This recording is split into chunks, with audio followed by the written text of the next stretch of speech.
Seguimos aquí en Mesa Testigo. Uno de los temas que sin duda se ha puesto en auge en la provincia de Santa Fe, esta discusión, esta reforma que tiene que ver con algunas leyes de seguridad, que van a cambiar en algunos procedimientos, que ha generado algún rechazo por alguna parte. El gobierno provincial lo toma como una de las herramientas que hoy necesita para continuar con la política de seguridad que ha generado los resultados que han generado aquí en la provincia de Santa Fe durante estos últimos años. Martín Rosúa, diputado provincial de la Unión Cívica Radical, de Unidos, es un poco quien lo está impulsando hoy desde la Cámara. Gracias por estar aquí con nosotros, Martín. Bueno, decía esto, generó un poco de ruido, rechazo de algún lado. Es un tema para discutir, eso me decías recién fuera de cámara. ¿Y por qué? Para vos es un tema para dar un lindo debate y con una apoyatura, que esto ya lo hicimos hace más de 2 años cuando asumimos la gestión, una gestión que se encontró con una situación de inseguridad caótica, principalmente en los grandes centros urbanos, en Rosario, indicadores de homicidios que quintuplicaban cualquier otra gran ciudad de la Argentina, la calle tomada por el narcotráfico y por las bandas, sectores del territorio donde el Estado había perdido totalmente el control, las cárceles que eran prácticamente un home office del delito, y toda una situación que desbordaba el Estado, que no tenía prácticamente recursos para poder combatir a la delincuencia con la fuerza que había que hacerlo. Hicimos una primera reforma del Código Procesal Penal, una segunda reforma muy profunda, donde todos nos criticaron de que estábamos yendo muy a fondo, de que éramos muy duros, de que estábamos yendo muy fuerte contra el delito, pero fíjate que el resultado de todas esas leyes que sancionamos fue una caída enorme de los delitos predatorios, una caída enorme de la violencia, 65 puntos menos de homicidios en Rosario, una ley de inteligencia que nos permitió desbaratar a las estructuras narcocriminales y a meter preso a los jefes de las bandas, una ley de emergencia en seguridad que permitió equipar a nuestra policía. Hoy tenemos el LINCE para investigar con inteligencia artificial y hacer casi una resolución predictiva del delito, y al mismo tiempo tenemos 300 patrulleros en la calle cuando antes tenías 20. O sea, hubo una evolución enorme que la gente lo ve, lo siente, y que en cierto modo creo que es una de las grandes cosas que le reconoce este gobierno. Bueno, ahora viene una segunda etapa. Viene una segunda etapa donde nos damos cuenta que el delito fue evolucionando, de que el delito crece, se organiza y es cada vez más complejo, y nosotros no podemos seguir combatiendo el delito con herramientas procesales de 1980. Es decir, el delito se modernizó, si el delito se hizo más sofisticado, las herramientas del Estado tienen que ser más sofisticadas para anticiparse, para equiparar esa lucha y para poder ir de frente con toda la contundencia que hay que ir contra los que hacen mal las cosas. Hoy, ¿cuáles son los puntos principales que reclaman quizás la política de seguridad que tienen que ser reformadas de inmediato para poder profundizar un plan de seguridad? Esta ley tiene 11 puntos. Hay algunos que son más relevantes que otros. Por ejemplo, encontramos jefes de las bandas narcocriminales más importantes de la ciudad que tienen condenas muy importantes, y entonces, como tienen condenas muy importantes, su costo de oportunidad de causar daño es bajísimo. O sea, yo puedo causar un daño, tal más no me vas a hacer. Entonces estas personas están como presos de alto perfil. Hemos encontrado que muchos de estos presos de alto perfil terminan a través de las comunicaciones con algunos allegados, a veces con sus propios abogados y todo, mandando a cometer delitos. El último caso muy resonante fue el de Chucky Monedita. Esta persona este año, siendo un preso de alto perfil que estaba detenido, a través de una conexión con una mujer, mandó a cometer 3 o 4 homicidios que se están tratando de probar. Bueno, nosotros esto lo tenemos que impedir. Si una persona que está detenida, que es jefe de una banda narcocriminal, probamos que está mandando a cometer delitos de las cárceles, vamos a tener un régimen muchísimo más rígido. Y ese régimen rígido implica basta de visitas, basta de contacto en el exterior, solamente comunicación epistolar. ¿Es duro? Sí. ¿Nos ponemos del lado de los delincuentes y de la sociedad, o nos ponemos del lado de las víctimas y de la sociedad, o nos ponemos del lado de los delincuentes? Bueno, esto mismo se aplica al juicio en ausencia, una figura que hoy no existe. Si una persona comete un delito y se escapa, ¿qué hace la ley argentina o la ley en Santa Fe? Te premia. Si vos te escapaste, el día de mañana pasa el plazo de la pena, prescribió y automáticamente quedás libre de cualquier tipo de persecución penal. Nosotros decimos no, si vos te notificamos de que vas a tener un proceso penal en tu contra porque estás imputado y te escapás, te vamos a llevar el proceso penal en tu contra aunque vos no estés. Te vamos a designar un defensor para que vos puedas cumplir con todas las garantías del debido proceso, del derecho de defensa, pero vamos a avanzar con ese proceso. No vamos a premiar al que incumple la ley escapándose, sino que vamos a premiar a la persona que se somete a lo que la ley ordena. Bueno, esto se refleja en un montón de muchas de las medidas que te vengo relatando. La recompensa previa, por ejemplo. La recompensa no puede venir solamente después del delito. La recompensa tiene que venir para prevenir delitos. Si vos me traes información al Estado que me permite a mí desarmar una banda o destrabar la comisión de un delito, yo puedo premiarte eso y no premiarlo a posteriori. El allanamiento sin orden judicial en casos de emergencia, por ejemplo, en tenencia de armas. Para que la gente lo entienda. Yo voy caminando por la calle, soy un policía, detengo a una persona con un arma. Bueno, esos primeros minutos son cruciales, porque esa persona en su casa seguramente tiene más armas, seguramente tiene drogas, seguramente tiene pruebas del delito. Si yo tengo que esperar una orden judicial que puede tardar 3, 4, 5 días, esa prueba se pierde. Entonces le permito al fiscal que ordene un allanamiento en ese mismo momento y lo someto al control del juez en las 24 horas posteriores. ¿Qué tienen en común todas estas medidas? Primero, que le dan al Estado herramientas para proteger a una sociedad que quiere vivir en paz y a las víctimas de un delito. ¿Sí? Y al mismo tiempo trata de cubrir las garantías de las personas que son imputadas, pero busca darle herramientas mucho más modernas para que se equipare con un delito que fue mutando. Hoy te hacen estafas telefónicas, hoy hay grandes estructuras que copan territorios, el delito fue modificándose, siendo cada vez más sofisticado. Nosotros no podemos seguir con las mismas herramientas de procedimiento que teníamos hace un tiempo atrás. Una de las críticas que aparece tiene que ver con la preparación de la policía de la provincia de Santa Fe para darle estas aptitudes a la policía de la provincia para llevar adelante. Sí. Hay una discusión de, bueno, es un retroceso en cuanto a lo que tiene que ver con el control civil propio sobre la policía, sobre la cuestión de apremios ilegales, sobre situaciones que tengan que ver con el pedido de coimas para no armar causa. Bueno, totalmente. Muchas preguntas que aparecen cuando está la policía en el medio, particularmente ahora la policía de la provincia de Santa Fe, pero puede ser otra policía. ¿Cuál va a ser el control justamente sobre la fuerza de seguridad? Un punto interesantísimo. Primero tenemos que separar las discusiones. Estamos teniendo una mejor policía que la que teníamos y todos lo reconocemos, y tenemos que tener una policía mucho mejor que la que tenemos hoy. Este es un trabajo que la provincia viene haciendo y que va a llevar un tiempo. Hoy, como te decía, hoy estamos mucho mejor que cuando asumimos, pero no estamos tan bien como queremos estar. Ahora, la policía que tenemos es la que existe y es la que hemos logrado formar y la que vamos a ir mejorando. Dentro de ese escenario, lo que está sucediendo no es que le estamos dando más facultades a las policías. Hay facultades que las policías ya la tienen de por sí, de hecho, o hay facultades que la jurisprudencia o las sanciones de sentencia por los jueces ha ido conformando determinadas prácticas. Lo que nosotros hacemos es tomar esas prácticas, que hoy son de hecho, y transformarlas en una ley estricta con reglas y bases claras. Si yo a la policía le permito que genere costumbres y que funcione de determinada manera y no lo regulo, porque si creo que le regulo le estoy dando una potestad, en realidad es al revés. Yo cuando lo regulo lo estoy encorsetando. Digo, vos vas a poder tomar un interrogatorio, pero cuando esa persona pida la asistencia de un defensor letrado, se termina el interrogatorio y viene el defensor letrado.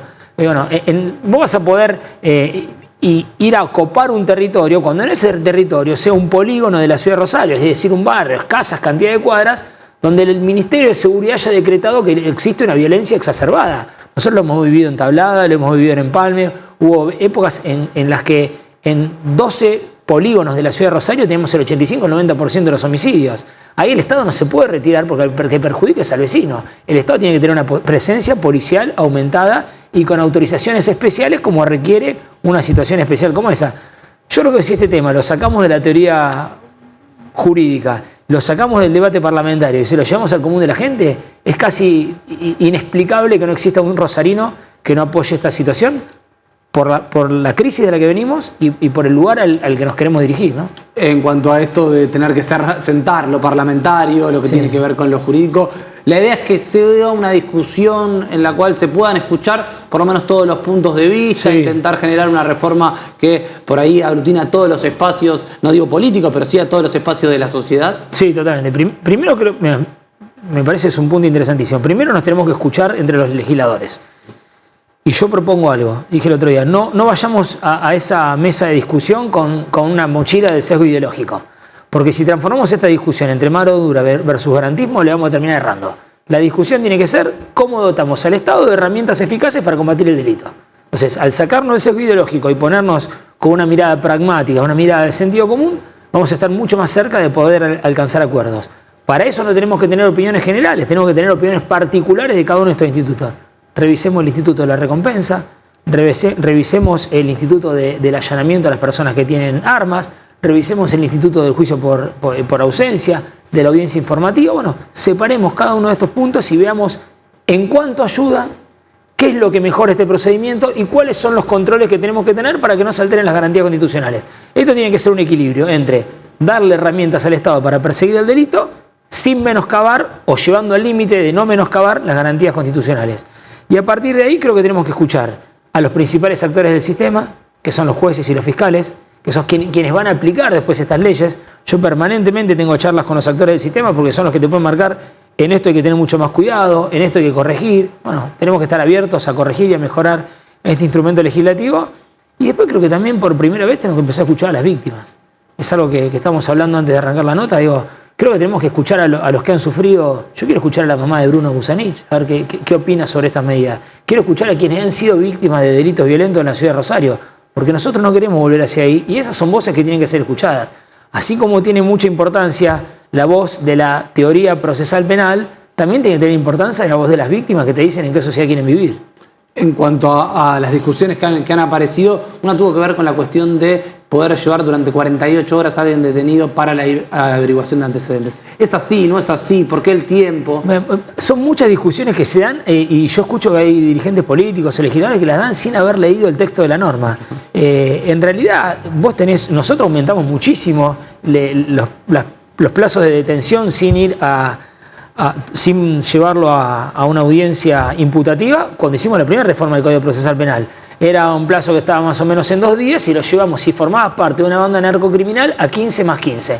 ¿Por qué? Porque vos metías preso a gente vinculada a una banda narcocriminal y necesitabas un tiempo para preparar la prueba que te lleve a la audiencia imputativa a acusarlos. Ahora no estamos tocando ese plazo. Lo que estamos diciendo en uno de los puntos, el último y quizás el más controvertido, es que si el Ministerio de Seguridad determina por estadísticas que hay un polígono de la ciudad, es decir, 4 cuadras a la redonda, donde hay una violencia exacerbada, es decir, hay 2 bandas que se están matando, que el Estado perdió el control de la calle, que los ciudadanos no pueden salir, que los vecinos están en peligro, nosotros podemos ir a generar una ocupación territorial y policial de ese lugar, y ahí sí con facultades ampliadas, donde la policía con control judicial posterior te pueda detener para averiguar antecedentes, para interrogarte, para saber qué es lo que está pasando. Los primeros que nos van a pedir esto son los vecinos, que a veces algunos dicen defender, el vecino que vive en ese barrio que está sitiado o copado por bandas narcocriminales. Otro de los temas que tenía que ver con esto es, bueno, ante esta, porque a veces uno escucha la palabra sitiar, sí, polígonos puntuales, una situación que tenga que ver con horarios, por ahí dicen, che, bueno, uno quizás el vecino que llega al lugar es el vecino que después va a ser controlado por la policía, buscado ante la situación, puede ser llevado por 48 horas. Bueno, todas estas preguntas que empiezan a aparecer para intentar responderlas.